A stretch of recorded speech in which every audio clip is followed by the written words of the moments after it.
rero reka mbanze mbabwire iki kintu gikomeye cyane gishaka no kuvugira n'imbere ya kamera. Ubu ngubu kabisa ibintu ni ingumi ku ngumi.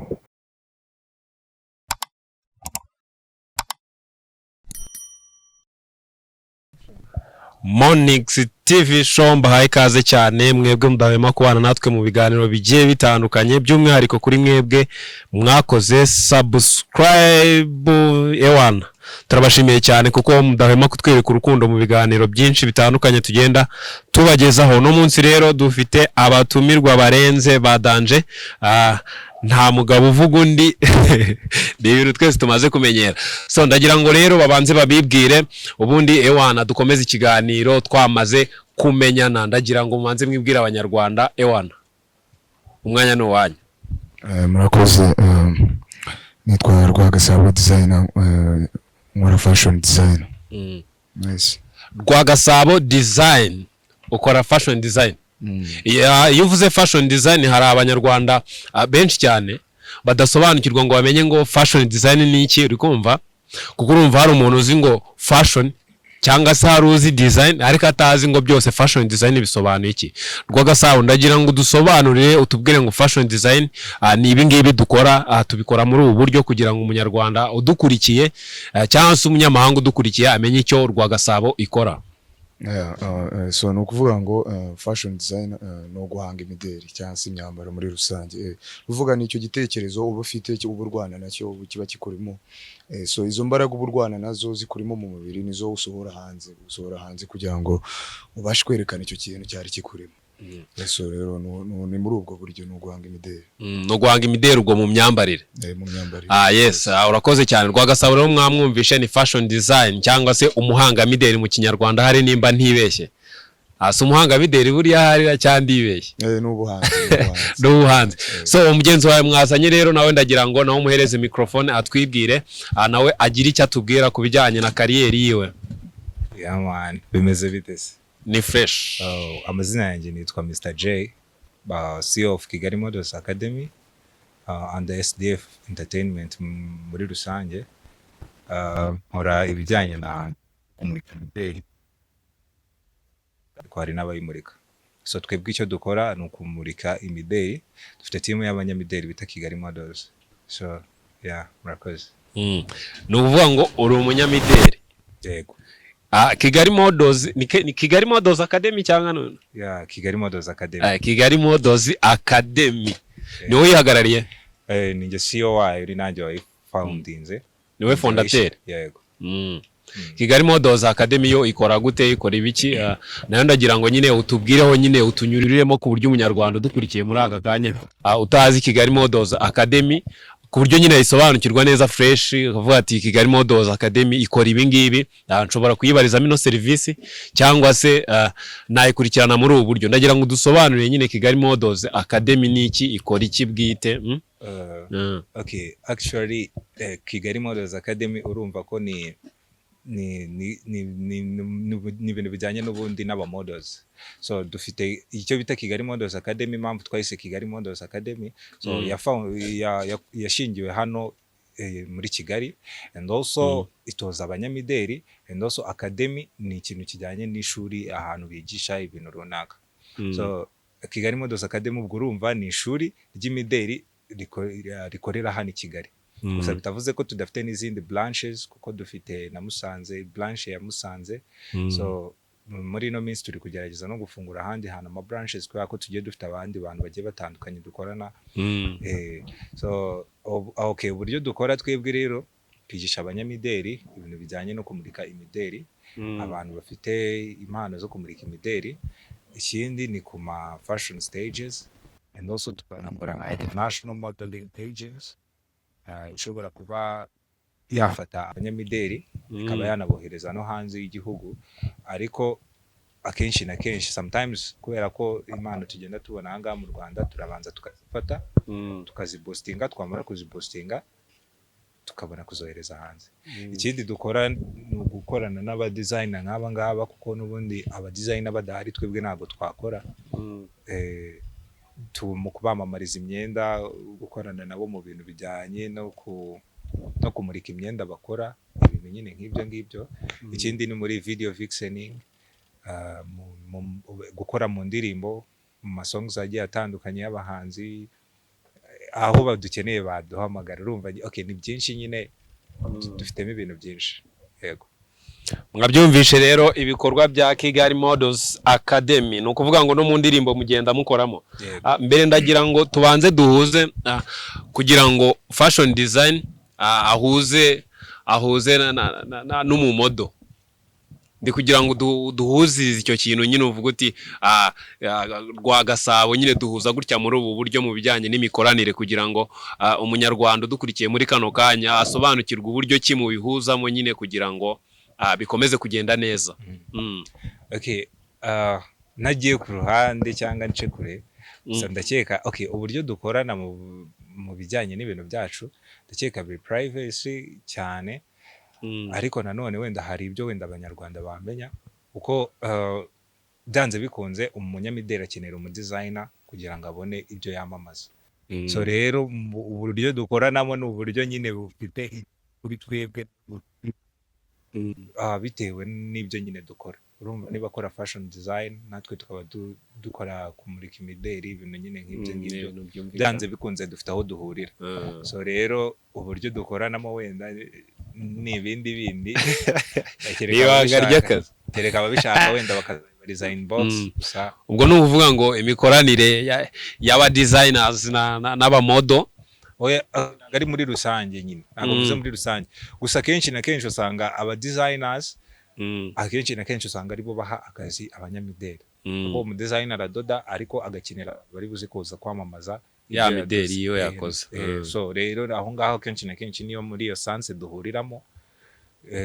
Buryo wenda dukoranamo byo nibyo ntavuze, ariko ibindi nyine nibyo ngibyo. Ni ukuvuga ngo muhurira ku myenda mwese. Designer, ndagira ngo tuganire, mpera mikoro designer we tuganireho gatoya. Ndagira ngo tubwire kugira ngo nyine uvuge uti ngiye gukora ino design, ugendera ku bitekerezo kuba abamodo baguhaye, ukavuga uti mu modo runaka, modo je yambwiye ati nkore umwenda umeze gutya, cyangwa se modo runaka ukavuga uti reka nkore design imeze gutya, cyangwa se wowe uratekereza ukavuga uti reka nkore ino design izakundwa n'abamodo abayamamaze. Ubigenza gute nyine kugira ngo ukore design y'umwenda runaka? First of all nakubwiyeho ni ibyo bitekerezo biba biri mu muntu, ni ibyo bitekerezo biba biri mu muhanzi runaka urwanira ruri kurwaniramo. So mbere na mbere ntago ni ibintu nizi, ntago ari ibintu nshakisha aho ngaho. Nyuma kumva ko mbikunze na talent mbifitemo nagiye no kubyiga. So rero urumva niyo ari experience mbifitemo.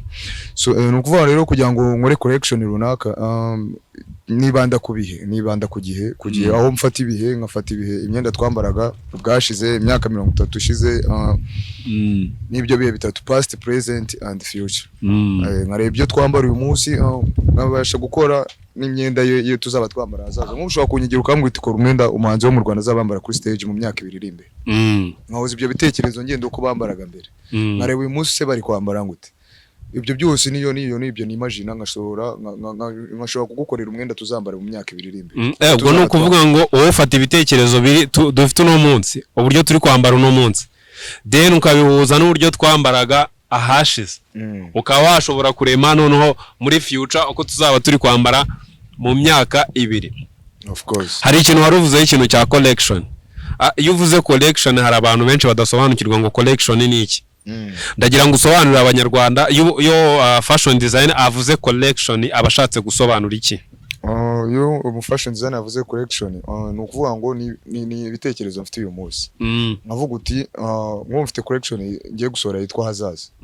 Niyo myambaro uba ugiye gusohora rero, niyo uvungira hamwe ukayita collection runaka, ugahita uyita nk'iryo zina hazaza. So rero ubwo iyo neguye exhibition, iyo exhibition ibyo bintu bagiye kumurika icyo gihe bari yo collection. Wenda n'urwo rugero aho hazaza nakubwiraga n'ubundi genda muzi ibyo bitekerezo bitatu. Ni muri ubwo buryo. Ni ukuvuga ngo collection ni bya bitekerezo wofata ugahuza, then bikavukamo cya kintu cyangwa se wa muderi, ukajya wawuhereza abanyamideri bakawumurika, niyo collection. Okay. Ubwo nizere ko buri muntu wese udukurikiye muri aka kanya yamaze gusobanukirwa n'icyo collection bisobanuye. icyo kintu umaze kuvugaho ndagira ngo tuze kukigarukaho mu kanya cy'ahazaza, kuko ndumva hashobora kuba harimo ibintu byinshi bitandukanye kandi byiza. Reka tugaruke kuri Jay, ndagira ngo umere Micro Jay atubwire ewana ahantu yakuye uwo mwenda, kuko uwo mwenda ndabona ewana ufite ubuhanga cyangwa nawe n'uwahazaza. Ubu ngubu uri ahazaza, uri naho ubu ngubu. Okay, Jay tubwire uwo mwenda wawe kuyagana he? Okay, Iyo collection yavuye he? okay, actually ni muri Rwagasabo. Rwagasabo akenshi na kenshi tuzi ko mu ba designer dufite hano mu Rwanda, ubu ari designer uri kuzamuka kandi uri kuboosting ibintu bye. So ntekereza ko njyewe kuba ndi gukorana na Rwagasabo mu rwego rw'imideri, kereza ko ari ikintu nyine kiri big.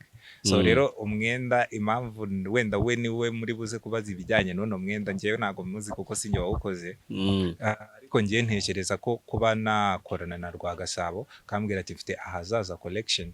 So ntekereza ko mu hazaza abazabona ino interview mu hazaza bazabona ko nambaye uwo mwenda mbere yabo yuko banawambara, banawutekereza ko uwo mwenda wigeze ubaho, bazabibona ko batanze, bazabibona ko ari njye wawubaye. we wageze mu hazaza tutaraye cyamamare cyaza undi Rwagasabo, ubundi niwe wacu kabisa wanaye.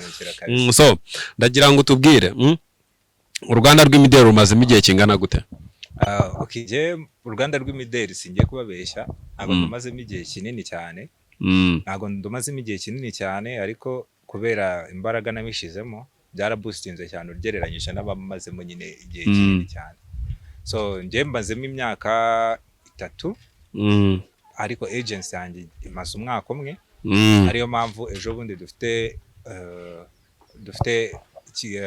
ikirori show bita Kigali Models Experience.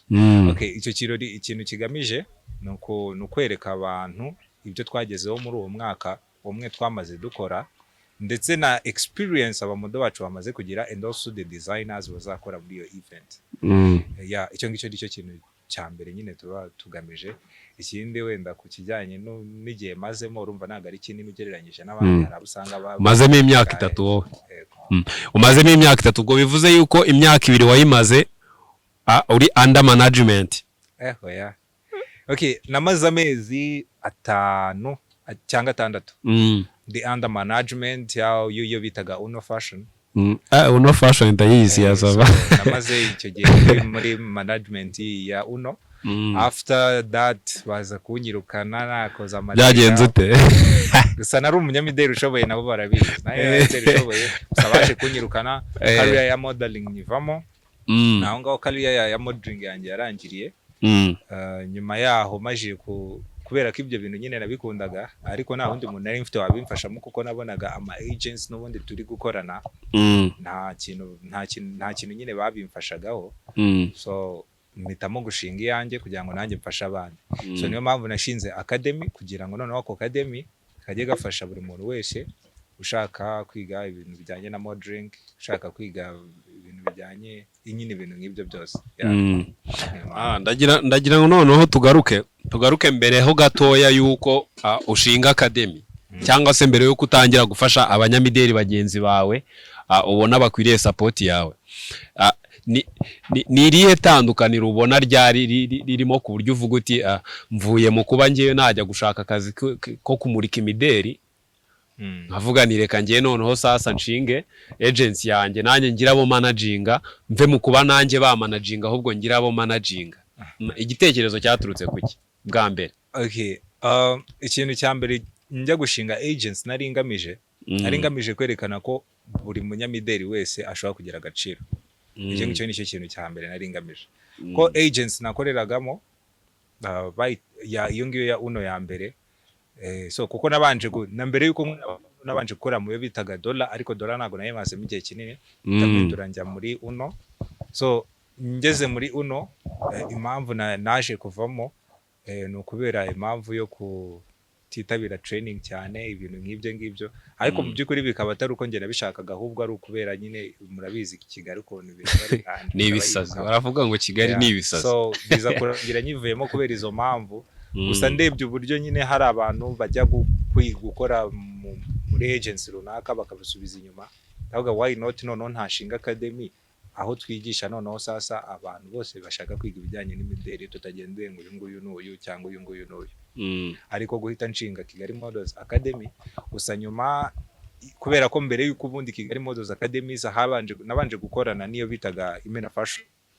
Ngira ngo nimuza no kureba mu bikorwa byanjye nakoze mbere y'uyu mwaka muraza gusanga ko mu ma credit bagiye baduha muraza gusanga ko harimo Imena Fashion, ugasanga Jay ni organizer indirimbo runaka ariko agency bakoranye ni Imena Fashion.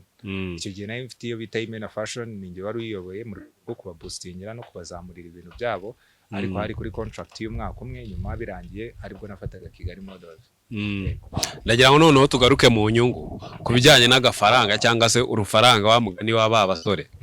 Urebye ukurikije nyuma y'uko ushinze Kigali Models Academy na mbere y'uko ari under management, ubona ahantu hari urufita arahagana cyangwa se ahari ifaranga rifatika? Okay, especially ibi bintu nyine byo gushinga management biravuna cyane kubera ko of course abantu bose ubu managinga cyangwa uri kumwe nabo baba biteze inyungu kuri wowe, niwe baba bazi kuri bubayobora ahantu hose mu bintu byose. So biravuna kuba wahigira abantu 25 kurenza uko wakihigira wowe ubwawe wenyine. So rero ntekereza ko yego aho nari ndi muri management nabonaga make ariko nkayibona ntavunitse, ariko ubu ngubu mbona menshi ahwanye n'ibyo nakoze. Uravunika ubundi rufito rukaza narwo ari rwika, ariko nkabona nanone amafaranga akubye 2 cyangwa 3 ayo nakoreraga ndi muri management. Ndagira ngo tugaruke kuri designer noneho. Designer ndagira ngo utubwire wowe nkuko je yaramaze kubivuga, yaramaze kuvuga yuko mbere we yabanje gukora ari under management cyangwa se afite abantu bamuhagarariye bamuyobora ku bijyanye na kariyeri yiwe mu rwego rwo kugira ngo ibyaze inyungu. Mwebwe ku ruhande rw'aba designer bigenda gute? Namwe mushaka management cyangwa muba mukora nyine gutyo mukorana n'abamodo biri aho ngaho? Ngewe ndikorera ubwanjye. Mvuye ku ishuri muri Mika, kuko nabize muri Mika Fashion, ngira n'amahugurwa y'Abayapani. Hari amahugurwa twagiyemo y'Abayapani ya fashion design. So kuva rero kera cyane, kuva icyo gihe cyose nahoraga mfite igitekerezo cyo kwikorera, numva ko nta wundi muntu nakorera. Ibyo bitekerezo byanjye bindwaniramo, numvaga ko ngomba kubisohora hanze ku bwanjye. Nizo mvune zose kuva nava ku ishuri nkagenda nkadoda amafaranga mbonye akaba ari yagenda mfasha guhanga ibimideri yanjye, nkagura amatise ngasohora ibitekerezo byanjye hanze. Ariko bitavuze ko none hambonye umusaponsa twakorana, none twakorana, ariko bitavuze ko nubwo adahari ntago nabura gukora. Of course ngomba gukora nka Rwagasabo. Nuvuga nge ikibazo naye ndi kwibaza, ngira ngo nkibarize n'abanyarwanda. Jay yaramaze kutubwira yuko abamodo akenshi bo bagitangira baba bafite management, ntago bose batangirana ntuza agency zabo. Nende kubaza ese n'aba designer nabo nk'iyo muri gutangira namwe mukenera ko mubanza gukenera management, cyangwa se birashoboka ko wowe uvuga uti ibitekerezo byanjye ngomba kubigeza ku banyarwanda nta wundi muntu nyuzeho, nta kuvuga ngo nkeneye management? Uyifite it's okay, byaba ari byiza.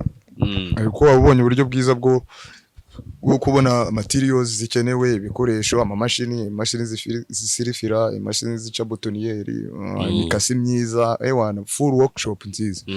So ariko bitavuze ko utanayifite ushobora guhera ku cyarahani, ushobora guhera ku mukasura aho ngaho ibihumbi 4 bingahe, ariko nubundi cya gitekerezo cyawe kigasohoka. So urumva rero uko wabashije gutangirira ku busa niko uko ugenda ukura, ariko ugenda uhura n'abantu. Abo bantu ureba nibo bareba cya kintu ukavuga utari ku uyu muntu kuko byase kose ari muri move.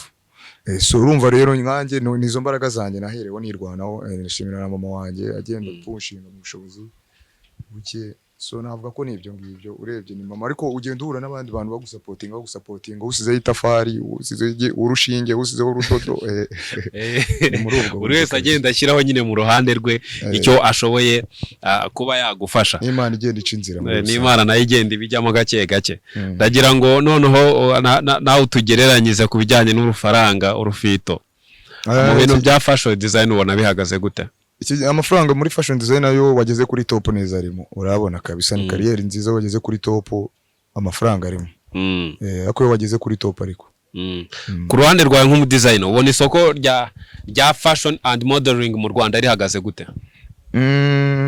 Urebye nabi ni byiza ntacyo bitwaye aho umudesigner ashobora kwishyura abamodo bakarya yabivuze kujya mu ndirimbo z'abahanzi amaklipe bakarya abahanzi nabo mugakorana abadesigner ukarya urebye ntago si bibi ntago ari bibi amafaranga arimo yo igihe cy'umuntu cyageze igihe cy'umuntu cyageze ararya kabone no waba udakora ibintu byadetse y'Imana yabijemo ibintu biba byabaye hanyuma ubwo bivuze ngo namwe ku rufaranga ako nge ndikumva abamodo bakagombye kuba barya make yakukurusha wowe ukaba ari ucakira menshi sinzi nimba namwe ko mubigenda n'ubundi niko bigenda ariko kuko urumva nge umudesigner ni utanga akazi n'ubundi Jay ntago ari kubyumva bumvere mikora dusobanura ukuntu atari kubyumva ngo tutari kumva yuko ugomba kurya agafaranga gake kurusha umudesigner wakoze umwenda wowe uri guha impamvu nge nabyumva nekereza ko umudesigner ajya gutanga akazi wenda n'urugero sibyo akaba yahereza wenda tuvuge akazi mu modo wenda ari kumwishyura 100,000 designer aba ari kwishyura 100,000 uwo modo ariko umudesigner ari we iyo agiye kwinjiza yinjiza nkawe gusa ako mu modo ku munsi ashobora gukorera 100,000 by'uyu kajya gukorera 100,000 by'uriya kajya gukorera 100,000 by'uriya ugasanga akoreye wenda nk'abantu nge ntago ndi kuvuga ngo Jay wenda yakoreye abantu 10 ku munsi ndi kuvuga umudesigner n'umudesigner abantu 100 yabakorera ku munsi ngicyo ndi kuvuga nka gutya uri gukorana na Rwagasabo sibyo wenda muteguye show cyangwa se event runaka yo kumurika imideli kuri ka gafaranga kinje cyangwa se bya bifaranga byinje bivuye muri ya event ya mafaranga mwinjije avuye muri bya bikorwa byakozwe muri ya event ku ruhande rw'umunyamideli no ku ruhande rwa fashion design cyangwa se rw'umudesigner umuhanga mideli ninde ufata amafaranga menshi nge nekereza ko wenda ubwo buryo ntarabukoramo wenda simbizi neza gusa ariko nge icyo ntekereza byanze bikunze nk'iyo ari muri event ari ukuvuga wenda twebwe dufite event tuzajya gukoramo ari nkatwe twebwe duhamagara Rwagasabo ubwo nitwe tumuha akazi ubushatse kuvuga ngo tumwishyura make kuyo twafasha nawe iyo afite akazi araduhamagara bwawe twishyura make kuyo bamuhaye ni ukuvuga ngo nugukorana kuko ni win nubwo wowe iyo wamuhereje akazi umuhembo ukuyemo inyungu nawe yaguhereza akazi akamemba kuyemo ubwo bivuze ngo noneho iyo mwakoranye project mwese mwayipanganye tugabanira hagati ni pasu senkani cyangwa bigaterwa ushobora no kuba ari umwe mukamubwira ati turamuguha 30 urabona rero tutaba modo senka wowe urumwe kana kibazo tuguhereza imbere ako 30 ye aba ari menshi kurenza ay'abantu benshi 70 y'abantu benshi nuko ngo ibintu bigenda nje ubwo numvaga designer ari wakagombye kuba arya menshi kuko ubwo uri kumva nese reka mbaza umudesigner nk'iyo Jay aguhaye akazi tuvuge wenda n'urugero akakubwira nk'ubu ari gutegura show turaza kwigarukaho mu kanya akakubwira ati ngiye kuguhereza akazi izo design ukoze cyangwa se iyo myenda ukoreye agency yose ibikoresho byaturutse kwa Jay cyangwa ni wowe wiprepara byose nyine ibikenewe byose bigaturuka iwawe bigenda gute nyine urwo rugendo kugira ngo designer akorane n'umumodo cyangwa se agiye gukorera muri show runaka ajyanye y'imyenda ye urwo rugendo bigenda gute muravuga ati imyenda iraturuka iwanjye byose ninjye uri bubikore cyangwa bakuzana imyenda wowe kavuga ati iki gitambaro bampaye aka karondo ningiye kugahindura gutya bigenda gute ni ukuvuga muri rusange buri muntu wese bafite uburyo yasetinze ibintu bye so rero nuvuga ngo ni Jay nimba tugiye gukorana muricara mukareba ibintu byaba byarera inyungu so urumva umwanjye nka Rwagasabo mfite standard indiho n'undi muzani afite iyo ariho baba bavuganye buri wese baba bafite gusa wowe urareba wabona harimo inyungu exactly mugomba gukorana so ni muri ubwo buryo rero ntago rero ikintu cyose projet yose ukoranyeho n'umuntu muri mu kibuga kimwe birimo inyungu mugomba gukorana okay hanyuma rero ndagira ngo Jay atubwire Rwagasabo cyangwa se designer wa mbere mu Rwanda Ako mbere na mbere banza ubwira abanyarwanda imbuga zawe kugira ngo babanze bagukurikirane barebe ibikorwa ukora barebe uko bihagaze tudakomeza kuvuga designer bakagira ngo ni ibintu uri kwiyitirira barabure bajyeho barebe bamenye ukuntu ibintu bihagaze. Kuri Instagram page ni Rwagasabo Designers. Dukorera ku Indiba Art niho nkorera Indiba Art Space iremera ku Gisimenti ku muhanda w'amabuye ujya Sonatube. Iyo umanutse umuhanda w'amabuye Indiba Art uyibona mu cross uyibona Indiba Art Space aho ni gallery nini cyane harimo na portrait meza niteza kariyo gallery ya mbere mu Rwanda Indiba Art Space. So nanjye rero mfitemo room Rwagasabo niho nkorera ku Indiba naho Instagram yo ni Rwagasabo Designers. Abanyarwanda bajyeho kuri Rwagasabo Designers barebe ibikorwa byawe barebe ubuhanga bwawe mu bintu bijyanye na fashion design. Ndagira ngo umere Microgen nawe agira icyo atubwira. Wenda ikintu nakongeraho gato abanzi bashaka ko tubambika umusani wese ushaka kwambara neza navugane na Rwagasabo we sinzi nama oya ntacyo bitwaye bahe namba yawe kuri 078 025 45 79 vugana na Rwagasabo wambare neza wambare muhazaza. Rwagasabo aragira ati ngiye noneho kugeza kuri rusandi bonda ndabambika ahazaza. Nimba nawe uri umusani cyangwa se uri umuhanzi uri gutegura clip y'indirimbo cyangwa se uri umujene ushaka gutegura shoot cyangwa se izindi events zigiye zitandukanye zaba za modeling zaba events zigiye zitandukanye vugana na Rwagasabo namba yayibahaye ewana ubundi bakwambika ibyangwe by'ahazaza. Ubwo nituvuga ahazaza wumve ko ari ibyangwe bitaragera ku isi. Jewe yaragije kugera ahazaza turimo turavugana turi kumukura ahazaza ubwo bugende muri 2050. Jay sasa Rwagasabo yaramaze kutubwira yuko uruganda rw'imideli mu Rwanda yaramaze kutubwira ko abona ruhagaze neza. Wowe ubona ruhagaze gute mu ruhande rwawe? We yaramaze kutubwira nko ku ruhande rwiwe rw'aba designers. Wowe ubona ruhagaze gute? Je rero reka mbabwire kabisa urabure sinababeshya abanyarwanda kazi babizi muri inshuti zanjye. Uruganda kabisa ewana ruganda rurimo mwana nne buri wese nyine avuga ukabibona uruganda rimoshi wenda simvuze wenda kubijyanye n'aba designers wenda nibiki sanye mvuze nkanjye wenda nka CEO wa Kigali Models nkahura n'aba designers nkahura n'aba models nkahura n'aba event organizer nkahura n'abantu benshi bagiye batandukanye of course mu promoting ibintu byanjye. So akenshi na kenshi rero ngewe hari challenges ngenda mpura nazo kandi mbona ko baziba mu ruganda dukoreramo. So ugasanga nyine bibaye ikibazo gikomeye cyane.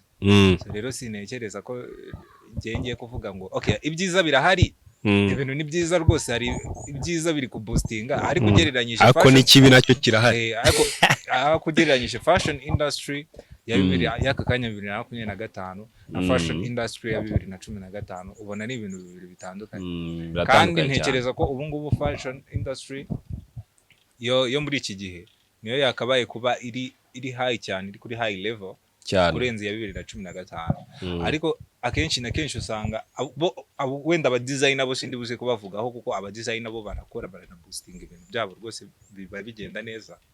Ariko nko muri industry yo kumurika imideli wenda ubwo iyo mvuze abanyamideli mbavuze ababikora abakora imideli n'abayimurika yo kumurika noneho nkaba mvuze muri fashion industry nyine modeling industry. So ntekereza ko akenshi na kenshi ubundi dukunda kubona cyane cyane nk'abantu b'abanyamideli ariko tukabona abanyamideli bamwe badahinduka. So why kuiki nyine ibyo bintu bibaho? Ashatse kuvuga ngo ni nko kwa kundi umuntu azamura uwo ashaka tu. So rero hari abantu baba bameze nk'amafish ahangaha muri ino zimwe ibifi binini bivuga wowe ukaba ari gukora nka Kigali Models ariko hakaba hari undi muntu ufite abamodo Paris modo mu Faransa ufite modo hehe. So uri kurwana n'uburyo washaka uburyo ubona visa z'abamodo bawe nabo bakaba bagera kuri urwo rwego ariko ugasanga wa wundi wagacuruje hari uje wenda ufite ibihumbi babiza abantu bashukwa n'ubusa cyane usanga aje afite nk'ibihumbi nka 500 ati wakangaka nagafanta tuzaze tuganire uzaze turebe ibyo ari aho wagakuye inyungu wagakuye inyungu aguri kuzihabona hari abari kukuryamira kubera ko hari ibifi binini. ubwo bivuze ngo muri industry y'imideli mu Rwanda hari abari ko mbivuga abandi bari top bari hejuru cyane. Bivuze ngo bo hari igihe baza nko muri agence zikiri kwiyubaka abari ko mbivuga bagafatamo ba bantu bitwaje bwa bushobozi bwabo bafite runaka. Yego. So rero ngiye reka mbarabure kabisa, reka mbanze mbabwize ukuri sibyo. Muri industry yacu reka tujye dukorana neza, tujye dukorana neza. Ikintu cya mbere niba ari support duhane support, ikindi kandi niba ari ibijyanye na business dukorane nk'aba businessman, nuko nko ibintu bigomba kugenda. Wari nabyo kandi nabyo byiza, nabyo byafasha industry mu gutera imbere cyangwa se kuva ku rwego rimwe ujya ku rwego rumwe ujya ku rundi.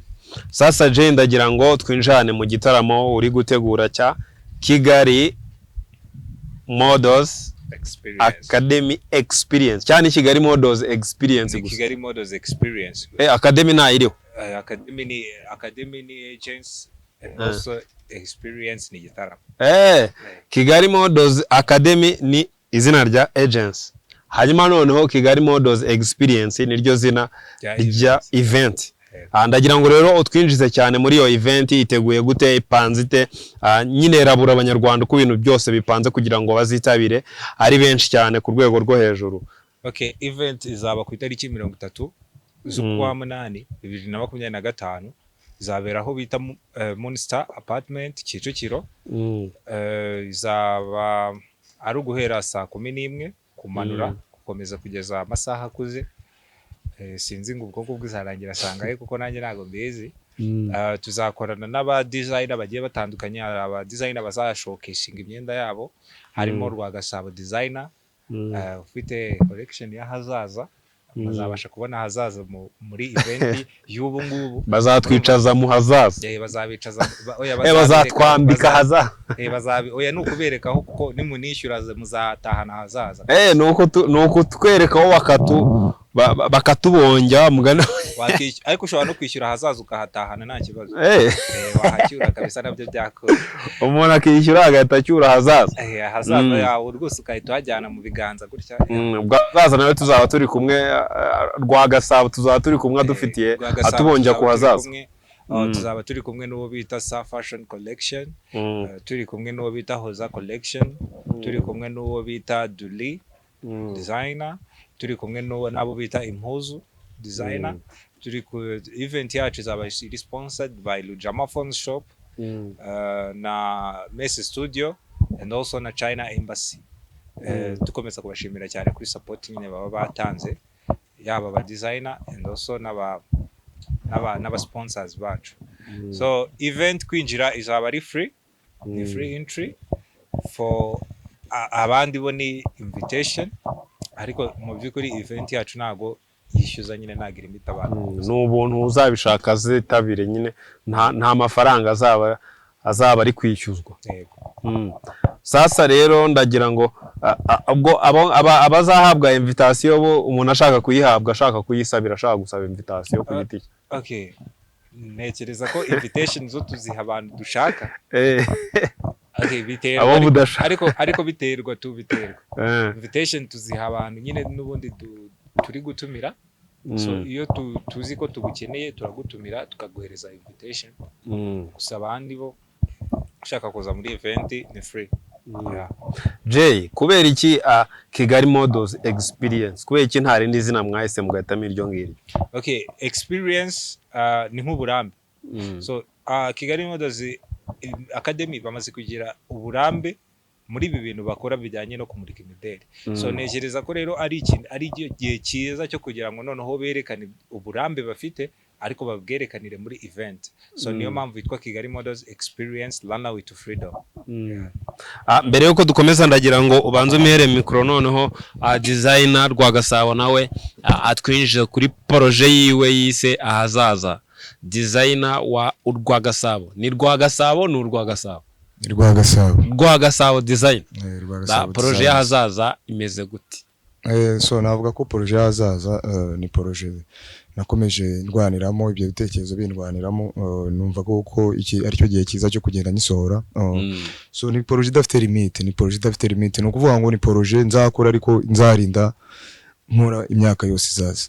so ni ukuvuga ngo ni poroje kugeza naho ushobora kuza muri 2030 ukambwira uti ngo rero umwenda muri 2032 so noneho azaza navuga ko ibice birimo byihariye ni ukuvuga na abantu bose na limit iriho nkareba umuhanzi uri kuri stage si umuhanzi uri kuri stage ndabasha kumwambika ngute agiye kuririmba se ni aririmba ikisi so ibyo bitekerezo byose nibyo ubanza ukareba kugira ngo nimba umuntu ari kurimba stage ari kuri stage ya gakondo menye uko mwambika ni video bagiye gushutinga si video biravuga iki muhazaza se bakibonamo ngute so nibyo byiciro byose uri umuntu ari mu biro ari muri biro ese umuntu uri muri biro muhazaza namwambika ngute so no kuvuga ngo na limite nibyo bice byose navuga ko n'uwo mwe ari kuri muhazaza ubwo no uvuga ngo ahazaza izabikuyemo ibyiciro byose bihari bitewe nuko abantu bari kwambara none ahangaha nuko bambaraga ahahise nibyo bizagena ahazaza drip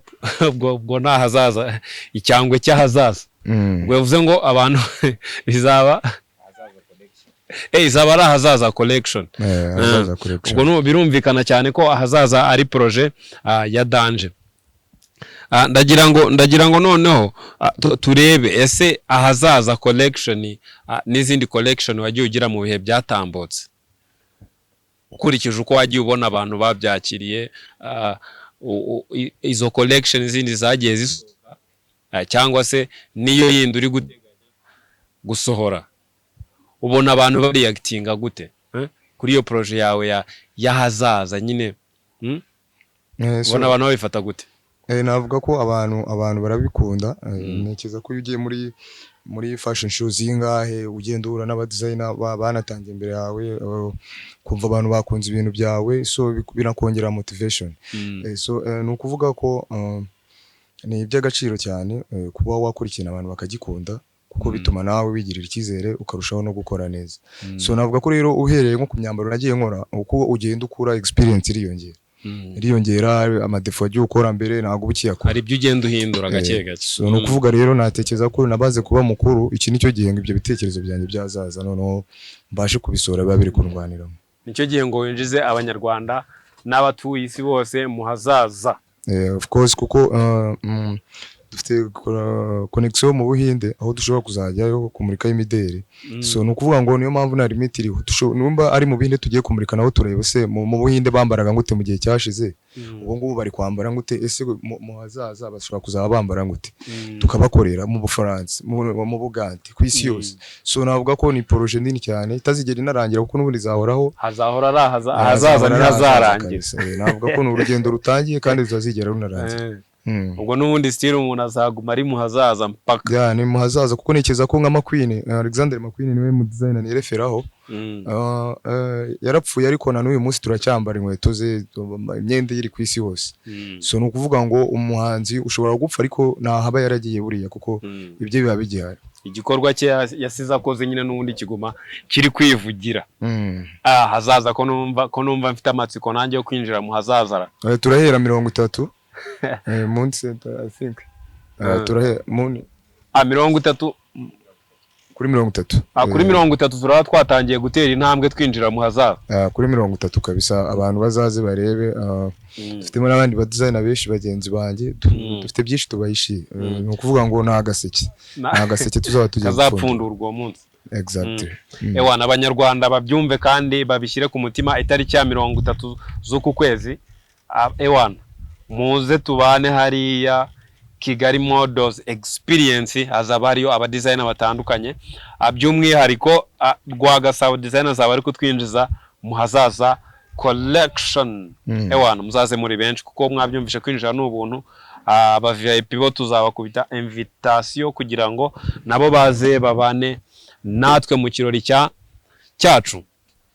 sasa J audience ya Kigali Models Academy kugeza kuri no saha ubona ihagaze gute abanyarwanda bakiriye gute agency yanyu okay neshereza ko muri ino minsi ubu ngubu agency yacu Kigali Models Academy iri muri agence 3 zikunzwe hano mu Rwanda neshereza ko icyo ni ikintu cya mbere twagezeho mu gihe gitoya kuko igihe cyose twakoreye ibyo twakoze abanyarwanda barabikunze so either dufite abanyamideli beza ikindi abanyamideli bacu bafite discipline. Ikindi abanyamideli bacu bakora ibintu byiza. Ikindi abanyamideli bacu ntibirata nk'abandi banyamideli. So ntekereza ko icyo ngicyo ari cyo kintu ari kimwe mu bintu abantu bakunda ahangaha mu Rwanda kubona cyane cyane badakunze kubona ahandi hantu. So ugasanga baravuga wenda n'urugero abanyamideli bariyemera, ariko ugasanga umunyamideli wacu nta kibazo ajyana n'abantu, nyine nuko ni muri urwo rwego nyine tubatozamo ibintu. Discipline baba bari nayo. So ntekereza ko rero audience ubu ngubu dufite hano mu Rwanda ni nini cyane nk'uko muzabyibonera ku itariki 30 z'uku nguku z'uku kwezi kwa munani. Muzabyibonera muri event yacu kuko audience dufite kabisa ni nini cyane. Niko nabisobanura. Iyo uvuze ngo Kigali Models Academy ni ya gatatu, ubwo misengira amatsiko cya oye wari uvuze ngo ni imwe muri eshatu za mbere zikunzwe hano mu gihugu kugeza kuri uno kugeza nonaha. Ndagira ngo noneho utwinjize muri izo ngizo eshatu nyine zikunzwe, kuko hari igihe abantu benshi baba badakunda nyine kumenya ngo amakuru y'ibintu runaka, ariko yabimenya bikamufasha. Ndagira ngo noneho utubwire ese iya mbere ni iyi ngiyi Kigali Models Academy, ni iya mbere, ni iya kabiri, ni iya gatatu, ni iya kangahe, izindi zihari ni izihe? Ndagiye gushaka kugura abo bakuru ariko nta kibazo reka yamba. Oya nagaruka gukuraho amakuru, ni ikibazo nabarizaga abanyarwanda muri rusange. Njyewe ku giti cyanjye bitewe nuko mbibona buri wese abafite uko abona ibintu bye cyangwa abona ibintu uko bimeze. So iya mbere njye nekereza ko ari iya mbere. Nanjye ndenda umufana wayo. Of course ntago nekereza ko yanjye imbere nanjye bwanjye ntayifana. Ni We Best Models ya Frank Kabano.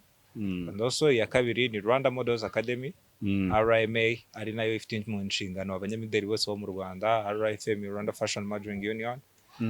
Izo ngizo nizo zonyine. Ya gatatu ni Kigali Models Academy. Ubwo izo ngizo nizo eshatu zikuri imbere, ebyiri nakoze muri kumwe. Ariko nabone rwose nge sinjya mbeshya nimureba nabi abacaho n'imanukira. Bararye bari benge umuhungu hano kabisa.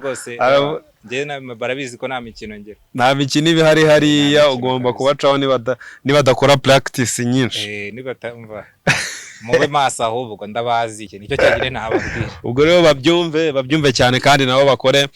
N'abanyarwanda tubashishikariza kuzaza ku itariki ya 30 z'uku kwezi kugira ngo tubane na Kigali Models Academy mu gitaramo cyabo bari gutegura kugira ngo batwereke imideli igiye itandukanye bafatanyije n'abahanga mideli batandukanye.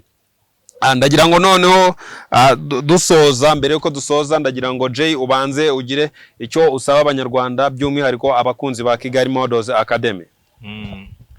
Ngewe icyo nasaba abanyarwanda bakomeze kudukurikirana yaba ku mbuga zacu Kigali Models Academy, and also turabatumiye nk'abanyarwanda bose muri Kigali Models Experience.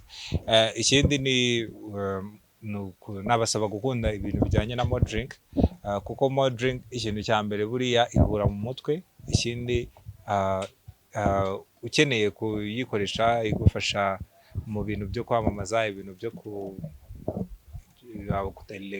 mu ndirimbo, ibintu nyine nk'ibyo ngibyo. Ikorana n'amapartoma menshi ya entertainment hano mu Rwanda. So ushaka kuduha akazi, imbuga ni izo ngizo za Models Academy, watwandikira nta kibazo ukaba watugezaho icyo kiraka cyawe. Ukeneye abafixera, ukeneye abafigira, ukeneye ibintu byose nyine bijyanye na Kigali Models, watwandikira yabandikira akabavugisha. So wakomeje kuvuga cyane ku bintu byo gukorana n'abafatanyabikorwa bagiye batandukanye.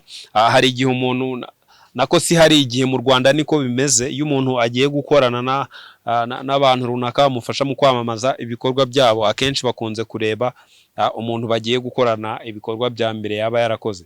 Ndagira ngo mu rwego rwo kugira ngo dusubize wenda nk'umuntu waba uri kwibaza ikibazo kigira kiti Kigali Models Academy ifite ibihe bikorwa cyangwa se imaze kugira irihe zina, imaze gukorana na bande, waduhereza ishusho ntoya cyangwa se ngari y'abantu mumaze gukorana mu rugendo rwanyu mumaze mu mwaka nka Kigali Models Academy, kugira ngo naba abafatanyabikorwa bari kudukurikira muri kano kanya babashe kugira aho basanga ibikorwa byanyu, bari bavuga bati Kigali Models Academy twakorana muri projet zacu bakadufasha kwamamaza ibikorwa byanyu. Nyine muri aka kanya muvuga muti ushaka kureba ibyo twakoze igihe ahangaha areba ibi ngibi reba n'ibi ngibi kugira ngo umuntu abashe kuba yamenya nyine uburyo akorana namwe. Okay. Especially wenda nkuko nari nabivuze ahantu hambere wasanga ibikorwa byacu ni kuri Instagram yacu. So wenda bandi bashaka kureba wenda se ibintu bakoze bigenda gute biba bimeze gute, ugenda ureba cyane cyane nko mu ndirimbo cyane cyane zirimo imideli hano mu Rwanda, nk'iza Butera Knowless, iza Ivry, n'iza Dani Nanone, Vestina na Dorcas Yebo. Aha ndagira ngo nuvuga gutyo ujye una mentioning uvuga uti wenda nimba ari indirimbo ya Butera Knowless ni ngiyi, nimba ari ya Ivry ni ngiyi, kugira ngo umushoramari udukurikiye muri kano kanya ahita ajya kuri YouTube cyangwa se ajye ku zindi mbuga zicuruza umuziki abashe kureba iyo ndirimbo, areba avuga ati aba basore n'izi nkumi twakorana mu bijyanye no kwamamaza ibikorwa byanjye mu rwego rwo kugira ngo bitaza kumugora. Okay, wenda ngiye mentioninga wenda nk'iya Ivry na Butera Knowless bitangiye nyine. Murabizi yagiye viral hano cyane muri Rwanda. Nkongera nka mentioninga ya Ivry wenyine bita Over, nayo yagiye viral hano mu Rwanda. Nkongera nka mentioninga ya Dani Nanone My Type, nayo harimo abanyamideli bacu. Nkongera nka mentioninga Yebo ya Vestina na Dorcas, naho harimo abanyamideli ba Kigali Models n'izindi nyinshi cyane tutabashije kuvuga.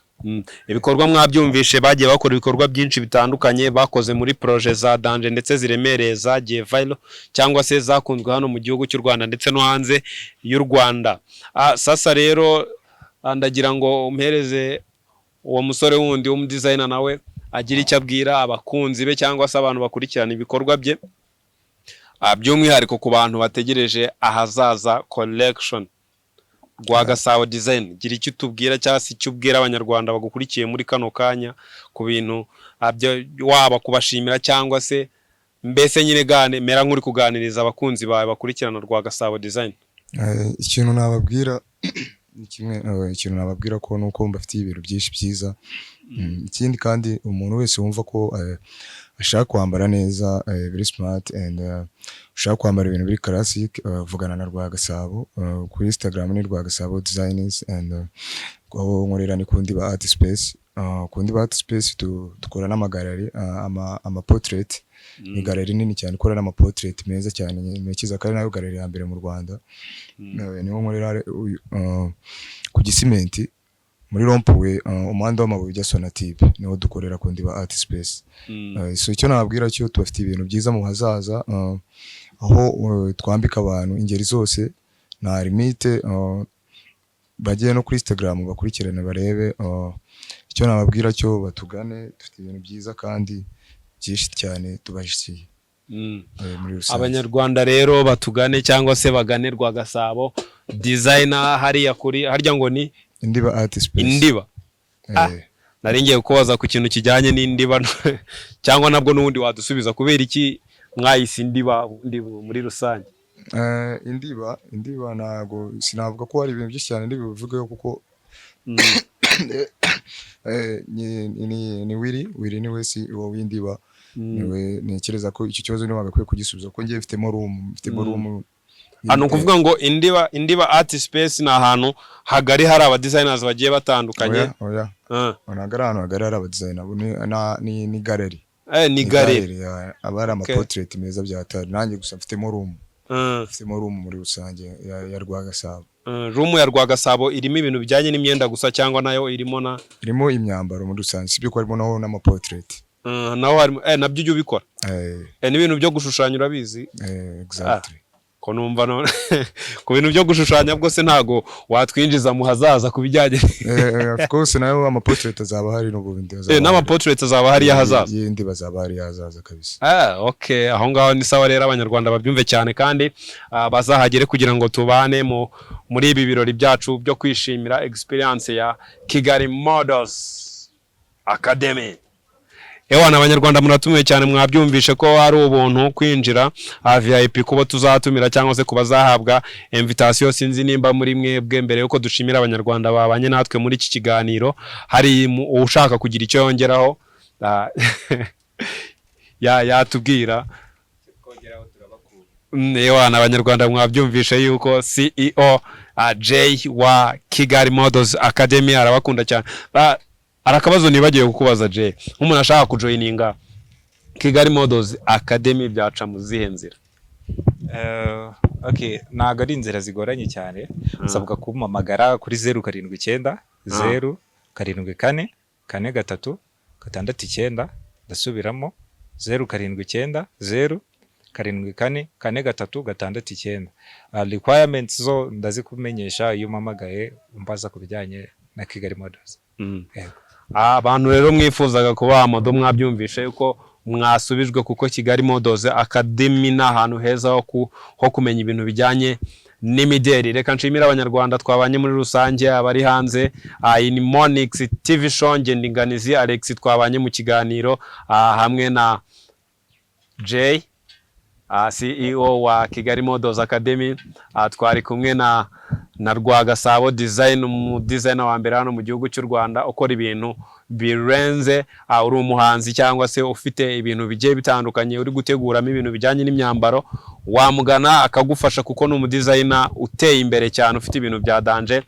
Ufite event ushakamo aba models, uri umuhanzi, wagana Kigali Models Academy bakagufasha muri video yawe kugira ngo ibintu birusheho kugenda neza. Reka mbashimire cyane rero, reka duhurire mu kiganiro cy'ubutaha n'abandi batumirwa. Nawe nimba ufite impano idasanzwe wanyarukira muri description yacu hano kuri Monix TV show, ukareba nimero ziriho, ubundi ukaduhamagara tukaza twereka impano yawe abanyarwanda. Ndabashimiye cyane.